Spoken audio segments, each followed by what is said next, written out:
Hello friends, कैसे हैं आप लोग। उम्मीद करते हैं कि एकदम मस्त होंगे, ज़बरदस्त होंगे। तो चलिए आज जो है आप लोग के लिए सब्जेक्टिव कंप्लीट करने के बाद कुछ ऑब्जेक्टिव प्रश्न लाए हैं, जो कि आप ये समझ लीजिए कि ये एकदम आपके लिए इम्पोर्टेंट भी आई है ना। एकदम रामबाण की तरह साबित होने वाला है।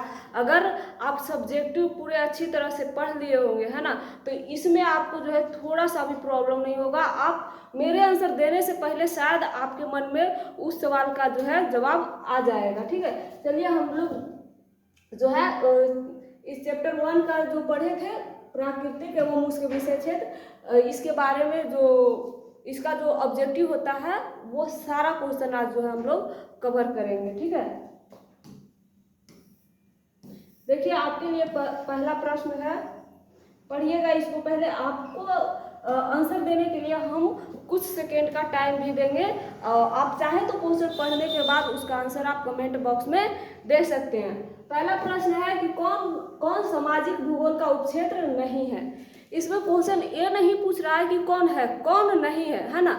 सामाजिक भूगोल का जो उपक्षेत्र होता है वो कौन नहीं है। पहला ऑप्शन है लिंग भूगोल। क्या है?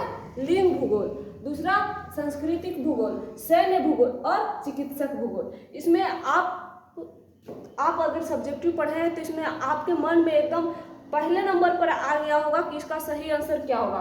तो इसका सही आंसर क्या होने वाला है, यहाँ देखिएगा, चिकित्सक भूगोल। यानी कि सामाजिक भूगोल का उपक्षेत्र में जब हम सब्जेक्टिव पढ़ रहे थे तो उसमें हम पढ़ चुके थे कि सामाजिक भूगोल का उपक्षेत्र में लिंग भूगोल भी आता है ना, सांस्कृतिक भूगोल भी आता है और सैन्य भूगोल भी आता है। तो क्या नहीं आता है भाई? तो इसमें जो चिकित्सक भूगोल दिया हुआ है वह जो है यहाँ सामाजिक भूगोल के उपक्षेत्र में नहीं आता है। ठीक है, तो इसको एक बार जो है आप लोग जो भी हम प्रश्न देते हैं इसका आंसर आप चाहें तो कमेंट बॉक्स में दे सकते हैं। जैसे ही हम क्वेश्चन डालें आप वहाँ पे कमेंट टाइप कर सकते हैं, क्योंकि हम मेरे आंसर बताने से पहले आपको 5 से 10 सेकेंड का टाइम मिलेगा तब तक ताकि आप जो है उतना टाइम में आप कमेंट बॉक्स में आंसर दे सके। ठीक है, जैसे अगर हमको क्वेश्चन नंबर 1 का आंसर देना है तो 1 का अगर डी सही है तो 1 का डी ऐसे लिख के आप और टाइप करके जो है कमेंट बॉक्स में दे सकते हैं। ठीक है, नेक्स्ट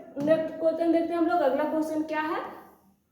अगला क्वेश्चन हमारे लिए है कि मानव भूगोल का जनक किसे कहा जाता है ना। मानव भूगोल के जनक या पिता कौन है? हमसे क्वेश्चन यही पूछ रहा है कि बताइए कि मानव भूगोल के जनक या पिता कौन है। हम लोग जब सब्जेक्टिव पढ़ रहे थे तो क्वेश्चन कम से कम 2 से 3 बार रिपीट इसको किए थे कि इसके पिता कौन है। तो यहाँ पर पढ़िएगा कौन है, स्ट्राबो, टॉलमी, हैकेल और रेटजेल। बता सकते हैं आप लोग कि कौन है मानव भूगोल का जनक, है ना। मानव भूगोल के जनक या पिता किसे कहा जाता है? तो आप लोग देख सकते हैं, क्या पहला ऑप्शन होगा, क्या दूसरा होगा? नहीं, जब होगा तो कम होगा डी वाला, यानी कि जो रेटजेल साहेब हैं उन्हीं को जो है मानव भूगोल का पिता या जनक माना जाता है। ठीक है, उम्मीद करते हैं कि क्वेश्चन नंबर 2 जो है आपको जो आपके अंदर जो है इसका आंसर मेरे बताने से पहले आ गया होगा। और अगर कोई ऐसे बच्चे जो जुड़े हैं जो इस चैप्टर का सब्जेक्टिव नहीं देखे हैं तो पहले नंबर हो जाइए, प्ले लिस्ट में आपको वीडियो मिल जाएगा, है ना। पहले आप इसका सब्जेक्टिव देखिए। आप जैसे ही सब्जेक्टिव देखिएगा तो आपको जो है ऑब्जेक्टिव का आंसर अपने आप आ जाएगा। ठीक है, तो जो नहीं देखे हैं पहले नंबर तो इसका सब्जेक्टिव वाला वीडियो देखेंगे, उसके बाद आप आकर ऑब्जेक्टिव वाला वीडियो भी देख लीजिएगा। ठीक है, क्वेश्चन नंबर 2 हम लोग का कंप्लीट हो गया है। ऑब्जेक्टिव जो दिया हुआ है इसमें आपके लिए सारा का सारा ऑब्जेक्टिव एकदम इम्पोर्टेंट है। ठीक है, तो अगला क्वेश्चन हम लोग पढ़ेंगे कि मानव भूगोल क्रियाशील मानव और अस्थायी पृथ्वी के परिवर्तनशील संबंधों का अध्ययन है। मानव भूगोल क्या है? मानव भूगोल क्रियाशील मानव और अस्थायी पृथ्वी के क्या परिवर्तनशील संबंधों का अध्ययन है। यह स्टेटमेंट मतलब यह किसने कहा था, यह कथन किसका है ना। क्वेश्चन पूछ रहा है कि कौन सा भूगोलवेता थे जो हमें यह बताए थे कि क्रियाशील मानव अस्थायी पृथ्वी के परिवर्तनशील का अध्ययन होता है। तो इसका आंसर देखिए, ऑप्शन हम लोग देखेंगे। पहला में है रिटर, दूसरा में है रेटजेल, तीसरा में है कुमारी सैंपल और चौथा में है टेलर। ठीक है, तो कौन है जो हम लोग को बताए थे कि क्रियाशील मानव और अस्थायी परिवर्तनशील संबंधों का अध्ययन होता है। तो इसमें आंसर क्या हो जाएगा? कुमारी सैंपल। ठीक है, इसका आंसर क्या हो जाएगा? कुमारी सैंपल। उम्मीद करते हैं कि यह क्वेश्चन जो है आप लोगों को पहले से ही पता होगा, यानी कि आप सब्जेक्टिव देखे होंगे तो इसका आंसर जो है आप जानते होंगे। और अगर नहीं जानते हैं तो एकदम इसको याद कर लीजिएगा कि भूगोल क्रियाशील जो है, मानव भूगोल में क्रियाशील मानव और अस्थायी पृथ्वी के परिवर्तनशील संबंधों का अध्ययन होता है। यह कौन कही थी? तो यह कुमारी सैंपल जो महान भूगोलवेता थी वह उन्हीं का स्टेटमेंट था। ठीक है, अब क्वेश्चन नंबर हम लोग अगला देखेंगे क्या है। क्वेश्चन नंबर 4 हम लोग से पूछ रहा है कि निम्नलिखित में से कौन विद्वान मानव भूगोल से संबंधित नहीं है? ध्यान से समझिएगा, ये बीच में जो नहीं आता है ना, अक्सर बच्चा लोग को ये शब्द बड़ा ही प्रॉब्लम पहुंचाता है, कारण कि वो नहीं को नहीं देखता। आधे क्वेश्चन पढ़ता है कि बताइए विद्वान कौन है जो मानव भूगोल से संबंधित है, नहीं शब्द जो है वो उतना केयर नहीं कर पाता है। इससे क्या होता है कि आप निगेटिव लेके आ जाइएगा या आपका जो है आंसर सही नहीं जाएगा। तो सबसे पहले आप तो क्वेश्चन पूरा केयरफुली होकर पढ़ना है। ठीक है, ध्यानपूर्वक पढ़ना है, और आपको साथ ही साथ क्वेश्चन ध्यान पूर्वक पढ़ने के साथ साथ जो है आपको जो है ऑप्शन भी सही से पढ़ने होंगे। ठीक है, ऑप्शन में पहला है सिंपल, क्या है? सिंपल। दूसरा है रेट, तीसरा बंटेड रसेल, तीसरा चौथा है हंटिंगटन। ठीक है, अब बताइए कि वो ये चारों जो नेम है वो चारों वैज्ञानिक का ही नाम है, लेकिन इसमें से आपको समझना ये है कि बताइए इसमें से कौन ऐसा वैज्ञानिक है जो मानव भूगोल से संबंधित नहीं है। तो मानव भूगोल से संबंधित नहीं है क्या? सिंपल है क्या? रेट जेल, ये सब हम लोग जब सब्जेक्ट ही पढ़ रहे थे तो हम लोग इन सारे वैज्ञानिक का नाम पढ़े थे कि नहीं? ये तो है भाई, ये भी है मानव भूगोल से संबंधित, ये भी है ना। तो इनमें कौन बचे? देखिएगा ऑप्शन सी में है जो बंटेड रसेल है, ये वैज्ञानिक जो है मानव भूगोल से संबंधित नहीं है। ठीक है, लेकिन यही क्वेश्चन को देखिए, ये एक प्रश्न में आपके 2 प्रश्न बन रहे हैं। इसमें क्या बन रहे हैं कि इसमें क्वेश्चन ऐसे भी पूछेगा कि बताइए निम्नलिखित में से कौन है जो भूगोल से संबंधित है, और वहाँ आपको ऑप्शन चेंज कर देगा, ऑप्शन दे देगा न्यूटन, है ना, ये सब दे देगा, ये बंटेड रसेल, तो कौन नहीं है, ये को दे देगा इसमें से सैंपल। तो इसमें क्या हो जाएगा? जो सही होगा हम उसको टिक आउट कर देंगे। तो आप लोग जब भी कोई क्वेश्चन ऐड करते हैं तो उसको विशेष करके ध्यान देकर पढ़िएगा कि क्वेश्चन क्या पूछ रहा है। ठीक है, अब चलते हैं क्वेश्चन नंबर 5 की ओर। क्वेश्चन नंबर 5 पढ़ेंगे कि संभाववाद अवधारणा में किस घटक को महत्वपूर्ण माना गया है? संभाववाद की जो अवधारणा होती है बच्चे, उसमें से जो है किस घटक को महत्वपूर्ण माना गया है, ऐसा हम लोग उससे क्वेश्चन पूछ रहा है। तो चलिए हम लोग ऑप्शन देखते हैं और उसके बाद उसका जो है सही जवाब ढूंढेंगे। पहला प्राकृतिक घटक, दूसरा मानवीय घटक, तीसरा इनमें से दोनों, और चौथा इनमें से कोई नहीं। ठीक, तो उम्मीद करते हैं कि ये क्वेश्चन का आंसर आप लोगों को अगर पता है तो आप लोग कमेंट बॉक्स में आप एक कमेंट भेज सकते हैं कि क्वेश्चन नंबर 5 का आंसर ये होगा। ठीक है, अगर नहीं पता है तो इतना जान लीजिए कि इसमें जो है हमारा संभाववाद की अवधारणा में प्राकृतिक घटक और मानवीय घटक दोनों होता है। तो ऐसे हम लोगों को टिक नहीं मारना है, जहाँ पर जो है आंसर 2 हो और ऑप्शन ऐसे दिया हुआ रहे तो ये नहीं कि दोनों में आए को हम टिक मार देंगे, ऐसा कभी गलती मत करना। ऐसे कुछ बच्चे करते हैं जो कि आपका सही आप जानते भर में आप गलत कराइएगा, ऐसे कभी नहीं करना है।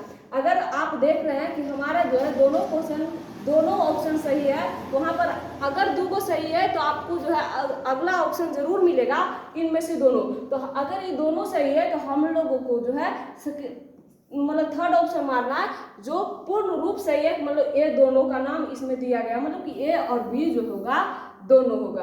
तो संभाववाद की अवधारणा में किस घटक को महत्वपूर्ण माना गया है? तो पहला प्राकृतिक घटक को भी और दूसरा जो है मानवीय घटक को भी। ठीक है, जो भी बच्चे इसका सब्जेक्टिव देखे होंगे उनको तो एकदम आराम से इसका आंसर याद होते चल रहा होगा। अगर सब्जेक्टिव मन लगा के आप पढ़ चुके होंगे ना तो इसमें कहीं पर भी आपको कोई प्रॉब्लम नहीं हो रही होगी। लेकिन जो नहीं पढ़े हैं उनको लग रहा होगा थोड़ा न्यू क्वेश्चन है, तो उसके लिए आप सब्जेक्टिव देखिए या फिर यह वीडियो को ध्यानपूर्वक पढ़िएगा। ठीक है, पहला क्या क्वेश्चन नंबर 6 क्या दिया हुआ है, सॉरी क्वेश्चन नंबर 6 में है कि नवनिश्चयवाद से संबंधित कौन है। नवनिश्चयवाद से संबंधित कौन है, तो इसमें ऑप्शन क्या है, ब्लास, तीसरा हम्बेल्ट, तीसरा रेंटजेल और टेलर। यानी कि वह भूगोलवेत्ता का नाम हमसे सवाल में पूछा जा रहा है जो कि नवनिश्चयवाद से संबंधित है। देखिए ये वो था कि संबंधित नहीं है और ये क्या है कि संबंधित जो है उनका नाम पूछ रहा है। तो ऑप्शन में देखेंगे क्या, ब्लास को नवनिश्चयवाद से संबंधित माना गया है, हम्बोल्ट को, रेंटजेल को, टेलर को। कौन ऐसा वैज्ञानिक है जो नवनिश्चयवाद से संबंधित है, तो उसका आंसर क्या हो जाएगा, टेलर। क्या हो जाएगा बाबू, टेलर, जो कि ऑप्शन नंबर डी में उपस्थित है। ठीक है, क्वेश्चन नंबर 6 कंप्लीट होता है। हम लोग चलते हैं अगले क्वेश्चन की ओर। देखिएगा अगला क्वेश्चन क्या है। आप जो है जो भी पढ़ रहे हैं एक ही हमारा रिक्वेस्ट है आपसे कि जो भी पढ़ रहे हैं इसको पूरा ध्यान से पढ़िएगा। ऐसा नहीं कि मोबाइल सामने खोल कर रख लीजिए, कभी इधर देखिए कभी उधर देखिए। अगर घर में कुछ अच्छी चीज़ें बन रही है खाने वाली तो वहाँ पर ध्यान कर दीजिए, ऐसा नहीं। अगर आप पढ़ाई कर रहे हो तो आपका पूरा आपका जो है ध्यान एकदम पढ़ाई पे होनी चाहिए। ठीक है, अगर आप मोबाइल में स्टडी कर रहे हैं तो पूरा मोबाइल पर ध्यान होना चाहिए कि हमारा क्वेश्चंस क्या है। ठीक है, निम्नलिखित में से कौन सा एक भौगोलिक सूचना का स्रोत नहीं। क्वेश्चन हमसे ये पूछ रहा है कि बताइए इसमें भौगोलिक सूचना का स्रोत नहीं है जहाँ से हम लोगों को भौगोलिक चीज़ों के बारे में पता चलती है, वो कौन सा स्रोत नहीं है। तो आइए हम लोग ऑप्शन देखते हैं और इसका सही आंसर को टिक आउट करते हैं। पहला, यात्रियों का विवरण। दूसरा, प्राचीन मानचित्र। तीसरा, चंद्रमा से चट्टानी पदार्थों के नमूने। चौथा है प्राचीन महाकाव्य। अब इसमें आप देखिए कि कौन सा ऐसा ऑप्शन है जिससे हम लोगों को भौगोलिक सूचना का कोई स्रोत नहीं माना गया, मतलब जहाँ से कोई भी भौगोलिक सूचना प्राप्त नहीं हुई। भौगोलिक सूचना कहने का मतलब कि हम अपने भौगोलिक दशाओं के बारे में जानकारी कौन से महाकाव्य से, मतलब सॉरी कौन से स्रोत से नहीं मिले हैं, तो यहाँ हो जाएगा आंसर में सही आंसर क्या होगा, ऑप्शन नंबर डी, प्राचीन महाकाव्य। यानी कि प्राचीन महाकाव्य से हमें कोई भी भौगोलिक सूचना नहीं प्राप्त हुई है, मतलब कि यह भौगोलिक सूचना का स्रोत नहीं है। ठीक है, चलते हैं क्वेश्चन नंबर 8 की ओर। क्वेश्चन नंबर 8 हम लोग से क्या पूछ रहा है कि निम्नलिखित कथनों में से कौन सा एक भूगोल का वर्णन नहीं करता। देखिए बार बार करता है नहीं करता है, करता है नहीं करता है, इस पे आप लोग विशेष ध्यान दीजिएगा। हम जैसे स्टार्ट किया आप लोगों को पढ़ाने के लिए उसी समय हम बोल दिए कि करता है और नहीं करता है, इसमें बहुत आपको जो है आप जानते भर में गलत आंसर कर सकते हैं, इस पर विशेष ध्यान दीजिएगा। क्या पूछ रहा है कि भूगोल का वर्णन नहीं करता। पहला है समकलनात्मक अनुशासन, है ना, समाकलनात्मक अनुशासन। बी में क्या है, मानव और पर्यावरण के बीच के अंतर संबंधों का अध्ययन। तीसरा है वैधता पर आश्रित, और चौथा प्रौद्योगिकी के विकास के फलस्वरूप समय में प्रासंगिक नहीं। आप लोग फिर से इसको पढ़िए, थोड़ा सा इसका जो क्वेश्चन है का जो ऑप्शन दिया हुआ है इसका लॉन्ग टर्म है, इसको बढ़िया से पढ़िएगा। पहला समाकलनात्मक अनुशासन, बी में है मानव और पर्यावरण के बीच का अंतर संबंधों का अध्ययन, सी में है वैधता पर आधारित, और डी में है प्रौद्योगिकी के विकास के फलस्वरूप समय में प्रारंभिक नहीं, ठीक है, प्रासंगिक नहीं। तो आप लोग अगर कोई भी इसका आंसर जानते होंगे तो कमेंट बॉक्स में लिखिए, इसका सही आंसर क्या होगा, इसको ऑप्शन नंबर ए, मतलब समाकलनात्मक अनुशासन जो है वो इससे भूगोल का कोई वर्णन नहीं होता। भूगोल के बारे में मतलब भूगोल का कोई भी यह वर्णन नहीं करता। यह एक ऐसा स्रोत है जिससे भूगोल का कोई भी अता पता नहीं चलता है। ठीक है, चलिए क्वेश्चन नंबर हम लोग 8 कंप्लीट कर लिए हैं। क्वेश्चन नंबर 9 की ओर देखते हैं कि क्या है। फिर से हम एक बात को दोहरा रहे हैं कि जितना भी ऑब्जेक्टिव दे आप पढ़ रहे हो ना, आप इतना मान लीजिए कि यह आपके लिए एकदम रामबाण है, रामबाण। अगर आप इसको बढ़िया से याद कर लीजिएगा ना तो जो क्वेश्चन यहाँ से बहुत सारे मैच करेंगे, ठीक है। पहला, प्राकृतिक और मानव के बीच पारस्परिक क्रिया का सबसे महत्वपूर्ण कारक कौन है? पृथ्वी और मानव। आप लोग को पृथ्वी के बारे में भी पता है और मानव के बारे में भी पता है। तो पूछ रहा है कि प्राकृतिक और मानव के बीच का जो पारस्परिक क्रिया है उसमें सबसे महत्वपूर्ण कारक कौन सा है, सबसे इम्पोर्टेंट फैक्ट कौन सा है, वो हम लोग से पूछ रहा है। क्या है? बुद्धिमत्ता, तकनीक, समझबूझ और भाईचारा, है ना। ये दोनों का प्राकृतिक और मानव के बीच का जो क्रिया है, मतलब पारस्परिक संबंध है, उसमें जो है सबसे महत्वपूर्ण कौन है? तो क्या? बुद्धिमत्ता। बुद्धि से हम लोग प्राकृतिक और मानव का संबंध है? नहीं। तकनीकी से, समझबूझ से, भाईचारा से। अब भाईचारा रहेगा तो बाबू, अच्छा एक बात आप गौर कीजिएगा, क्या भाईचारा रहेगा तो हमारा प्राकृतिक में सुधार आ जाएंगे? नहीं। क्या भाईचारा से हम प्राकृतिक और मानव के बीच संबंध बनेगा? नहीं। प्राकृतिक, हाँ, मानव के बीच संबंध बन सकता है, किससे? भाईचारा से। तो इसमें जो है ना तो ये होगा, ना ही ये होगा, ना ही ये होगा। इसमें सही आंसर क्या हो जाएगा? ऑप्शन नंबर बी, तकनीकी। ठीक है, चलिए क्वेश्चन नंबर अगला हम लोग देखते हैं। 9 तक कंप्लीट हो गया, 10 को देखते हैं कि 10 क्या।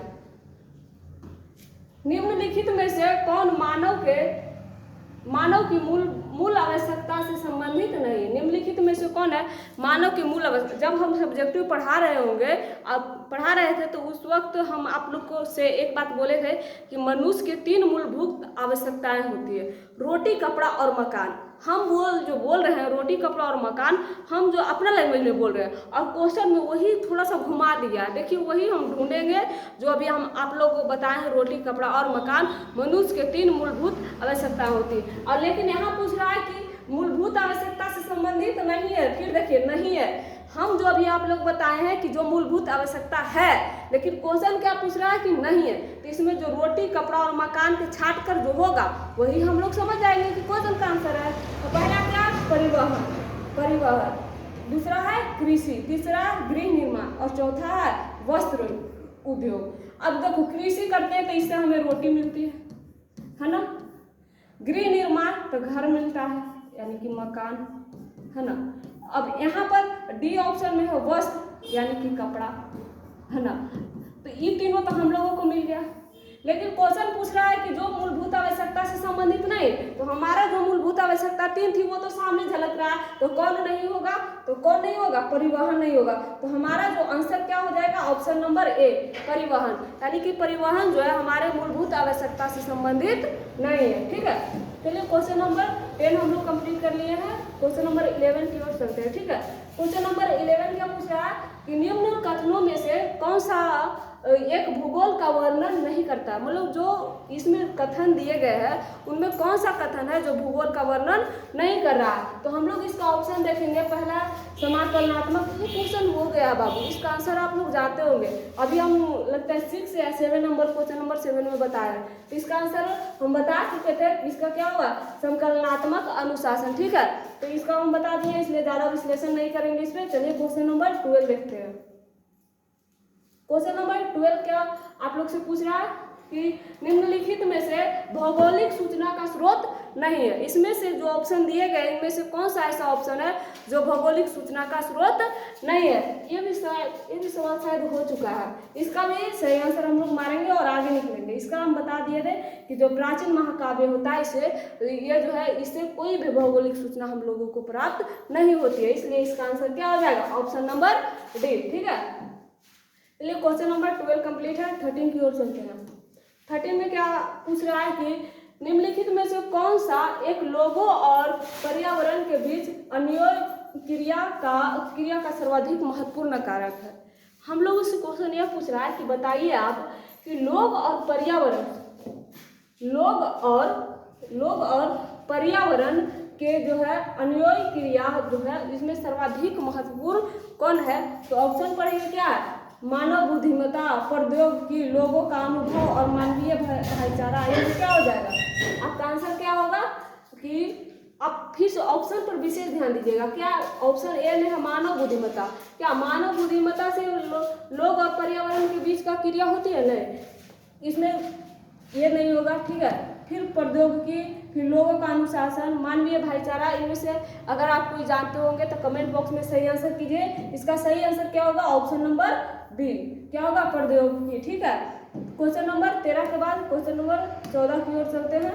ठीक है, 14 में क्या पूछ रहा है इसको पढ़िएगा। आप लोग अगर आंसर देना चाहते हैं तो आप लोग के पास 5 से 10 सेकेंड का टाइम पढ़ते पढ़ते भर में मिल जाता है। आप चाहें तो इसका जो आंसर अगर जानते हैं तो आप कमेंट बॉक्स में मेरे बताने से पहले आप आंसर भेज सकते हैं। ठीक है, और नहीं जानते हैं तो कोई बात नहीं, हम अगर बता रहे हैं तो वो आंसर को आप जो है अपने माइंड में कॉपी कर लीजिएगा। तो ये ऑब्जेक्टिव को हम कभी नहीं बोलेंगे कि आप कॉपी में इसको नोट कीजिए। आप इसको कम से कम अगर एक बार में नहीं याद होता है तो 2 या 3 बार देख लीजिएगा ना, आपको कंप्लीट हो जाएगा, इसमें नो डाउट। ठीक है, इसमें ज़्यादा अगर सब्जेक्टिव पढ़े होंगे तब तो आपको अब ये याद होते चल रहा होगा, क्योंकि सब्जेक्टिव पढ़ने के बाद वही सारा क्वेश्चन दिया गया है जो सब्जेक्टिव और ऑब्जेक्टिव दोनों इंपॉर्टेंट थे। ठीक है, निम्नलिखित में से कौन सा एक मानव भूगोल का अपगमन नहीं करता है? करता है, नहीं करता है, इस पे तो आपको जो है विशेष रूप से ध्यान देना होगा, केयर करके पढ़ना होगा। इनमें पूछ रहा है कि मानव भूगोल का अपगमन नहीं करता है, तो इसमें कौन हो जाएगा? क्षेत्रीय विभिन्नता, मात्रात्मक क्रांति, स्थानिक संगठन और अन्वेषण और वर्णन। आप लोग ऑप्शन को देख रहे होंगे, ऑप्शन में हम लोग को जो चारों दिया है इसमें से एक ऑप्शन हमारा सही है। वो ऑप्शन नंबर क्या हो जाएगा? बताइए आप लोग, क्या होगा इसमें कि कौन सा है जो मानव भूगोल के अपगमन नहीं करता है? अपगमन नहीं है तो क्या हो जाएगा? मात्रात्मक क्रांति। ठीक है, वो क्या हो जाएगा? सही आंसर क्या है हमारा? मात्रात्मक क्रांति। ठीक है,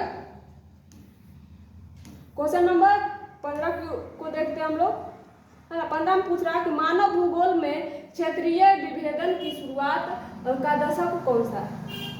जो इसमें क्षेत्रीय विभेदन हुई थी, है ना, तो किस वर्ष शुरुआत हुई थी, कौन से दशक में शुरुआत हुई थी? हमसे क्वेश्चन वही मांग रहा है। देखिएगा, ऑप्शन है 1850, फिर 2000, 1930 और 1950। सही आंसर क्या हो जाएगा बाबू? देखिए, इसमें जो भी डेट वाले हैं ना, डेट वाले जो भी प्रश्न रहते हैं उसको आप जो है बढ़िया से याद कर लीजिएगा, क्योंकि इसमें आपको कंफ्यूज बहुत करेगा, सीधा सीधा बदलेगा। 30 से 40 से मतलब 10-10 साल के अंतराल पे दे देगा।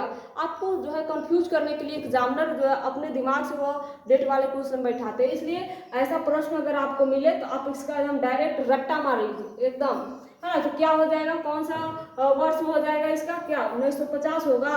हाँ, 1930 होगा, 2000 होगा, 1850 क्या होगा? सही आंसर बताइए आप लोग। तो इसका जो है सही आंसर ऑप्शन नंबर बी होगा। क्या? 1930। ठीक है, यानी कि विभेदन की शुरुआत, क्षेत्रीय विभेदन की शुरुआत का दशक कौन सा था? 1930। ठीक है, चलिए अगला क्वेश्चन को हम लोग देखते हैं। अगला क्वेश्चन में क्या पूछ रहा है? मानवतावाद किसकी एक विचारधारा है? इसमें दिया गया है किसकी एक विचारधारा है। कौन सा भूगोल का एक विचारधारा है? ध्यान से पढ़िएगा। ऑप्शन ए में है समाजशास्त्र, बी में है सामाजिक विज्ञान, सी में है मानव भूगोल और डी में है अर्थशास्त्र। ये जो है मानवतावाद किसका एक विचारधारा है? क्या समाजशास्त्र होगा, सामाजिक विज्ञान होगा, मानव भूगोल होगा, अर्थशास्त्र क्या होगा? आप सही आंसर अगर जानते हैं तो अभी तुरंत लिख कर भेजें, और नहीं जानते हैं तो याद कर लीजिए कि इसका सही आंसर जो होगा वह मानव भूगोल होगा। यानी कि मानवतावाद मानव भूगोल का ही एक विचारधारा है। ठीक है, क्वेश्चन नंबर 16 देखने के बाद क्वेश्चन नंबर हम लोग 17 को देखेंगे। क्वेश्चन नंबर 17 हम लोग से ये पूछ रहा है कि बताइए व्यवहारिक भूगोल, राजनीतिक भूगोल, आर्थिक भूगोल अथवा सामाजिक भूगोल। भूगोल का नाम भूगोल का जो है उपक्षेत्र दिया हुआ है व्यवहारिक भूगोल, राजनीतिक भूगोल, आर्थिक भूगोल और सामाजिक भूगोल। कौन से भूगोल के उपक्षेत्र कहलाते हैं? मतलब कि ये जितना भी दिया हुआ है ना, ये कौन से भूगोल के अंतर्गत आते हैं, कौन से भूगोल के उपक्षेत्र हैं? ठीक है, तो अगर आप सब्जेक्टिव पढ़े होंगे तो आपके तो एकदम कंठ पे इसका आंसर होगा कि कौन सा भूगोल के यह उपक्षेत्र है। ऑप्शन सामान्य भूगोल है ना, कौन सा भूगोल, सामान्य भूगोल होगा, विशिष्ट भूगोल, ऑप्शन सी में मानव भूगोल और डी में क्या है, जीव विज्ञान। कौन सा भूगोल का, देखिए इसमें छांटना चाहिएगा ना तो आप आराम से छांट सकते हैं। पहला जीव विज्ञान, अब बताइए यहाँ भूगोल पूछ रहा है, यहाँ जीव विज्ञान जीवों से संबंधित नहीं, ये तो इसी गलत हो जाएगा। फिर है यहाँ देखिए सामान्य भूगोल नहीं, सामान्य भूगोल का भी नहीं है। विशिष्ट भूगोल, इसमें विशिष्ट भूगोल का भी नहीं है। तो जो बचा अब वही आंसर होगा ना, इसमें क्या बचा, मानव भूगोल, यानी कि व्यवहारिक भूगोल, राजनीतिक भूगोल, आर्थिक भूगोल और सामाजिक भूगोल जो है वह मानव भूगोल का ही उपक्षेत्र कहलाता है। ठीक है, क्वेश्चन नंबर 17 कंप्लीट कर लिए। चलिए क्वेश्चन नंबर 18 की ओर। 18 में हम लोग से क्या प्रश्न पूछे गए हैं। प्रश्न ये है कि बताइए मानवतावादी, अमूलवादी और व्यवहारवादी विचारधाराओं का उदय कब हुआ था। 3 को जो है आपको विचारधारा दिया हुआ है, 3 विचारधाराएं दी गई हैं। पहला मानवतावादी, फिर अमूलवादी और व्यवहारवादी। ये 3 विचारधारा का उदय कब हुआ है ना, लोग इन सारे विचारधाराओं से वाकिफ कब हुए। पहला है 1970 के दशक में, दूसरा है 1980 के दशक में, तीसरा है 1990 के दशक में और चौथा है यानी कि ऑप्शन डी है 1930 के दशक में। तो इसका सही आंसर क्या हो जाएगा, सही आंसर होगा क्या, 1970 के दशक में। देखिए जो डेट वाले प्रश्न होते हैं ना ईस्वी वाले, वो आप बढ़िया से इसको याद कर लीजिएगा। हम बार बार ये बात को आप लोग के सामने दोहरा रहे हैं कि इसको बढ़िया से याद कर लीजिएगा। ये जो है भूल जाइएगा तुरंत याद रहने के बाद, इसको कम से कम 2-3 बार इसको आराम से पढ़िएगा, तब ये आपको जो है याद रहेंगे। ठीक है, ये क्वेश्चन नंबर 19 हम लोग देखते हैं। क्या भूगोल में उत्तर आधुनिकवाद विचार का दौर कब आया। जो भूगोल में होता है उत्तर आधुनिकवाद, भूगोल के विषय में उत्तर आधुनिकवाद की जो विचारधारा का दौर है वो कब आया।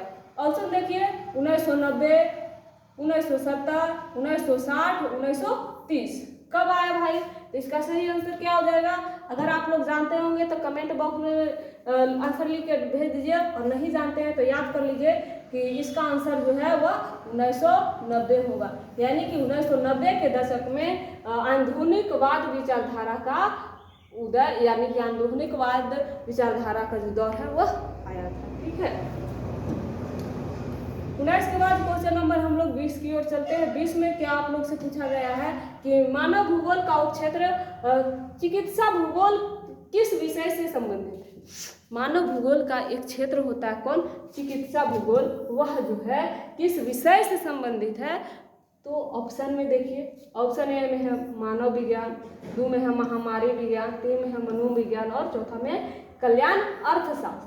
क्या हो जाएगा भाई, यहाँ आप लोग अगर जानते होंगे, जो भी भाई बहन इसका आंसर जानते हैं वो कमेंट बॉक्स में लिख कर भेज दीजिए, और जो नहीं जानते हैं वो यहाँ पर जो है पूरा केयर करके पढ़ेंगे कि इसका आंसर क्या हो जाएगा। आप लोग बताइए क्या होगा, महामारी होगा या नहीं होगा। हाँ, चिकित्सा जो डॉक्टर लोग रहते हैं, वो महामारी जैसे कोरोना महामारी था उसमें कितना डॉक्टरों की बहाली हो गई, जो भी झोला छाप भी थे वो भी सरकारी डॉक्टर बन गए, है ना। तो जब महामारी होती है तभी हम लोगों को चिकित्सा की जरूरत पड़ती है, इसलिए संबंध बना बना के पढ़िएगा ना तो आपको याद होगा। जैसे यहाँ चिकित्सा पूछ रहा है, यहाँ महामारी टिक आउट कर दिए। ठीक है, चलिए क्वेश्चन नंबर हम लोग 20 कंप्लीट कर लिए। क्वेश्चन नंबर 21 की ओर चलते हैं कि 21 में हम लोग से सवाल का मतलब क्या सवाल किया जा रहा है, क्या साम्य भूगोल का उपक्षेत्र किस विज्ञान से संबंधित है ना। कौन सा विज्ञान से जो है साम्य भूगोल का उपक्षेत्र जो है यह कौन सा विज्ञान से संबंधित है, हम लोगों से सवाल किया गया। तो इसका सही आंसर क्या हो जाएगा। ऑप्शन देखिए,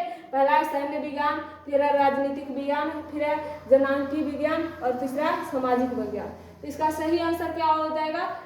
आप लोग अगर जानते हैं तो इसको जो है आप आंसर कर सकते हैं, और नहीं जानते हैं तो इसका सही आंसर क्या हो जाएगा, पहला सैन्य विज्ञान, यही हमारा जो है बिल्कुल सही आंसर होगा। ठीक है, क्वेश्चन नंबर 21 कंप्लीट होने के बाद चलिए क्वेश्चन नंबर 22 को देखते हैं। क्वेश्चन नंबर 22 में आप लोग से पूछा गया है कि बताइए मानव भूगोल के क्षेत्र आर्थिक भूगोल का निम्न में से एक उपक्षेत्र कौन सा है। मानव भूगोल के क्षेत्र में जो आर्थिक भूगोल का क्षेत्र होता है वो कौन सा किसका उपक्षेत्र है, वही हम लोग से पूछ रहा है। पहला व्यवहारवादी, तीसरा है व्यवहारवादी भूगोल, निर्वाचन भूगोल और संसाधन भूगोल, और चौथा में है इनमें से कोई नहीं। जहाँ पर आपको ऑप्शन मिले इनमें से दोनों या इनमें से कोई नहीं, यहाँ पर आप लोग को जो है केयर करके ऑप्शन मारना होगा, केयर करके ऑप्शन मारना होगा। तो इसमें सही आंसर क्या हो जाएगा, आप लोग देख सकते हैं इसमें सही आंसर जो है ऑप्शन नंबर सी होगा, क्या, संसाधन भूगोल। क्या हो जाएगा, संसाधन भूगोल। ठीक है, क्वेश्चन नंबर 22 कंप्लीट हो गया। क्वेश्चन नंबर 23 देखेंगे। ठीक, क्वेश्चन नंबर 23 में आप लोग से पूछा गया है कि बताइए मानव भूगोल अस्थिर पृथ्वी और क्रियाशील मानव के बीच परिवर्तन संबंधों का अध्ययन है। ये क्वेश्चन हम लोग इसके पहले कर चुके हैं, है ना। इसके पहले इसका आंसर आप लोगों को शायद पता होगा कि क्या होगा। पहला ऑप्शन है रेटजेल, दूसरा है कौन, दूसरा ऑप्शन है एलन सी सैंपल, तीसरा पॉल विडाल, इनमें से कोई नहीं। तो इसमें से सही आंसर कौन हो जाएगा, ये तो आप लोगों को पता ही होगा कौन होगी, सैंपल। जो महान भूगोलवेत्ता थी वो बताई थी कि पृथ्वी अस्थिर और मानवशील जो है क्रियाशील जो मानव है इसका अध्ययन जो है ये होता है, मतलब कि संबंधों का जो है अध्ययन किया जाता है मानव भूगोल के अंतर्गत। तो ऐसा बताने वाली कौन थी, तो ये थी एलन सी सैंपल। ठीक है, क्वेश्चन नंबर 24 में हम लोग से पूछा गया है कि बताइए उपनिवेश युग का उपगमन क्या है। उपनिवेश युग का जो है उपगमन क्या है। ऑप्शन है प्रादेशिक विश्लेषण, फिर है अन्वेषक और विवरण, चौथा है स्थानिक संगठन, और तीसरा भूगोल